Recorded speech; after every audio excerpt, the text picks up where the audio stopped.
दिल्ली विधानसभा चुनाव प्रचार से लौटे शिक्षा मंत्री महिपाल धांडा का कहना है कि इस बार दिल्ली में भारतीय जनता पार्टी भारी बहुमत के साथ सरकार बनाने जा रही है।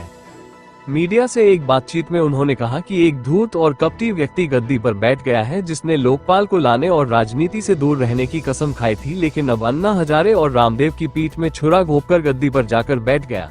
मंत्री ने कहा कि दिल्ली की हालत ऐसी है कि अगर कोई उसे राजधानी कहे तो शर्म आए। सड़कें टूटी पड़ी है, सीवर खस्ता हालत में है। उन्होंने कहा कि जिस तरह से दिल्ली की जनता का रिस्पांस सामने आ रहा है उससे साफ है कि दिल्ली में भारतीय जनता पार्टी की सरकार बन रही है। दिल्ली में छल कपटी और एक ऐसा धूर्त व्यक्ति गद्दी पे बैठ गया जिसने ये कसम खाई थी कि हम लोग राजनीति से दूर रहेंगे, लोकपाल को लागू करेंगे। इस तरह का एक अभियान छेड़ा और अभियान उसने नहीं छेड़ा, उस अभियान का हिस्सा बने रामदेव जी और अन्ना हजारे जी की पीठ में छुरा घोंप के और गद्दी पे जाके बैठ के लूट मचाने के अलावा दूसरा कोई काम नहीं किया। मैं पूछना चाहता हूँ और मैं गया हूँ, दिल्ली की हालत ऐसी है कि कोई उसको राजधानी बोले तो शर्म आए।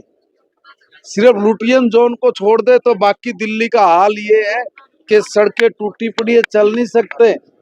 उसमें सीवर की हालत है कि गंदगी बदबू मारती है बहुत बुरी तरह से। पानी के ऊपर इतना भारी संकट दिल्ली में, और दिल्ली की सरकार हरियाणा की सरकार को बेवजह बदनाम करती है कि हमारे को पानी कम छोड़ा गया। मैंने जब इसकी जांच कराई तो पाया कि वहां पे जो लिखा जाता है हर रोज कितना क्यूसिक पानी गया है, हर रोज 10 क्यूसिक पानी ही ज्यादा छूटा है, कभी पानी कम नहीं छोड़ा। उनकी जो वहां की वितरण प्रणाली है वो सारी खामियों से भरी हुई है। खामियों से भरी हुई इसलिए है कि इनके लोग जल का धंधा करने लगे, पानी बेचने लगे। पानी के ऊपर इन लोगों ने करोड़ों करोड़ों रुपए हजम कर लिए। इतने बड़े चोर लिकड़े। बिजली की समस्या को लेके केजरीवाल जी कहीं भी खंबे पे चढ़ने का ड्रामा करते थे, आज इतनी मोटी मोटी बंडल बना रखे हैं। देवेंद्र कुथुरिया, आपने डोरी के ऊपर नाम लिखना पड़ता है कि भाई मेरी डोरी ये है, अगर कोई फॉल्ट हो जाए तो। ये है देश की राजधानी दिल्ली, हमारी पानीपत में भी नहीं कहीं ऐसी हालत। अगर कहीं शॉर्ट सर्किट हो जाए तो समझ लो कि 150 घरों की लाइट एकदम गई, और कितने हादसे हो सकते हैं इसकी कोई कल्पना नहीं कर सकता। इस तरह की दिल्ली में एक आदमी बार बार लोगों को बरगला के लच्छेदार बात बोल के उनकी भावनाओं के साथ खेलता था। वो डर फैला रहा है कि देखो मैंने आपको ये दिया ये दिया।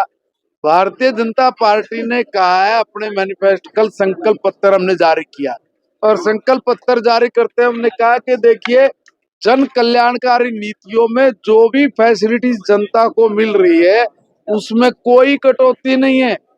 उनसे आगे बढ़ के हमने कहा है कि हम लोग और ये 7 बिंदुओं पे इस प्रदेश की जनता के साथ खड़े हैं, उनको कोई दिक्कत परेशानी ना आए।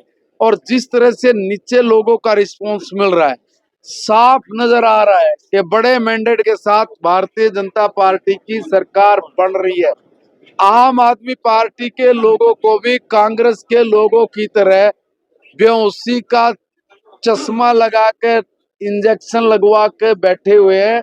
वो कह रहे हैं कि भाई बीजेपी नहीं आ सकती। जैसे गरीब ने, किसान ने, मजदूर ने, महिला ने, खिलाड़ी ने, जवान ने, सब ने मिलके 36 बिरादरी में हरियाणा में आदरणीय चौधरी नायब सिंह सैनी की सरकार को बनाया। ऐसे ही दिल्ली में इस बार भारतीय जनता पार्टी की सरकार बनने जा रही है, बड़े मैंडेट के साथ।